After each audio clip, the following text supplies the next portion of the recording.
Assalamualaikum warahmatullahi wabarakatuh. Kaum muslimin dan muslimat di mana saja berada, silakan bergabung dengan YouTube kami, yaitu di Rafiq Channel. Rafiq Channel Penceramah. Tolong subscribe, share, dan like agar Anda tidak ketinggalan penyampaian saya. Terima kasih. Matur nuwun. Bismillahirrahmanirrahim. Alhamdulillahirabbil alamin. Wassalatu wassalamu ala asyrafil anbiya wal mursalin wa ala alihi wa sahbihi ajmain. Amma ba'du. Para alim ulama yang saya muliakan atas segala fatwa-fatwanya, jamaah kaum muslimin dan muslimat di mana saja berada yang saya hormati, atas bergabungnya dengan kami, tentunya mohon kepada Allah Subhanahu wa taala semoga diberkahi pertemuan kita ini, pertemuan yang diridhoi, pertemuan yang dirahmati oleh Allah Subhanahu wa taala. Amin ya rabbal alamin. Salawat serta salam disanjungkan kepada junjungan kita Nabi Muhammad Sallallahu Alaihi Wasallam, kepada ahlinya, keluarganya, sahabatnya, dan kita sekalian sebagai pengikutnya. Mudah-mudahan nantinya di yaumil qiyamah mendapat syafaat dari Rasulullah Sallallahu Alaihi Wasallam.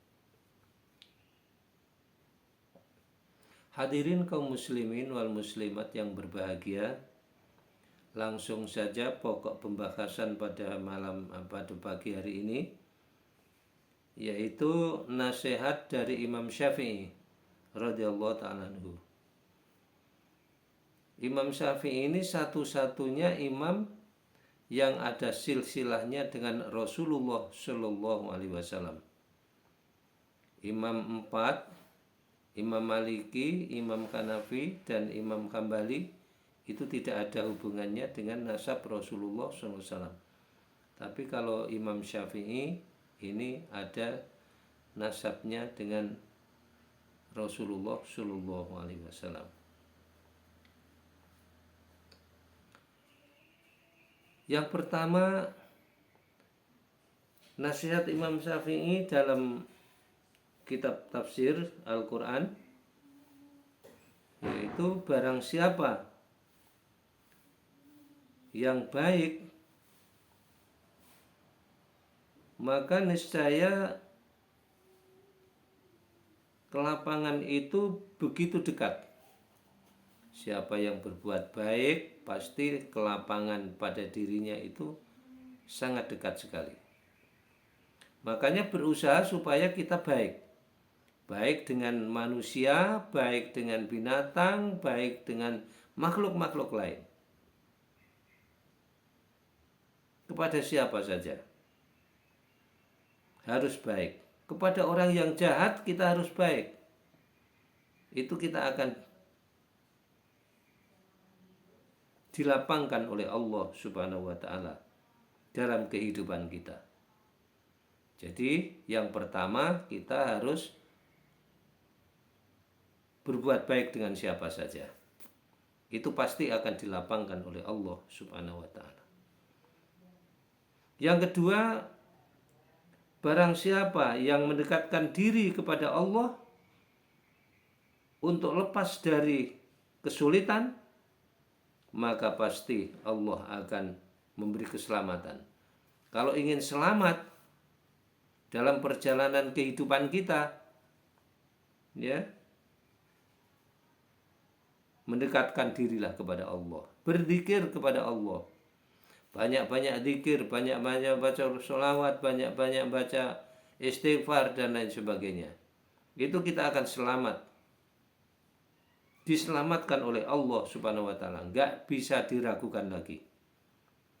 Kalau mau keselamatan itu dapat oleh kita, banyak-banyak zikir kepada Allah, banyak-banyak beristighatsah kepada Allah, banyak-banyak bertakarub kepada Allah Subhanahu wa taala.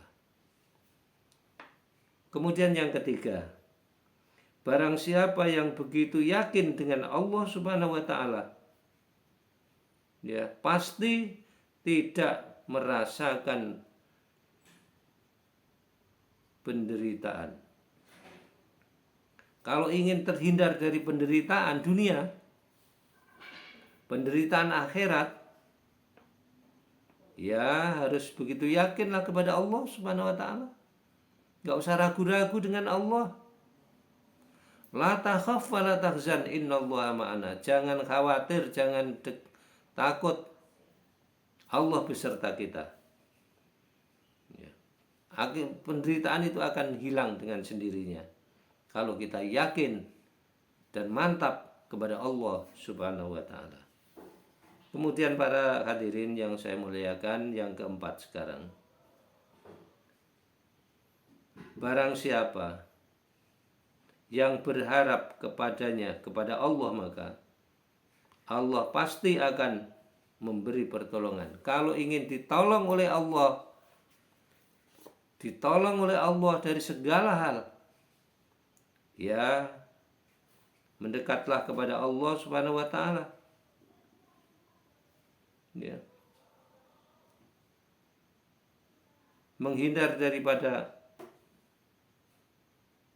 hal-hal yang tidak diinginkan, dekatlah dengan Allah.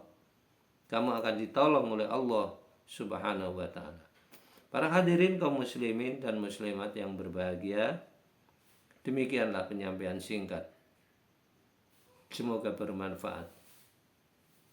Terima kasih atas perhatiannya dan mohon maaf atas segala kekurangannya.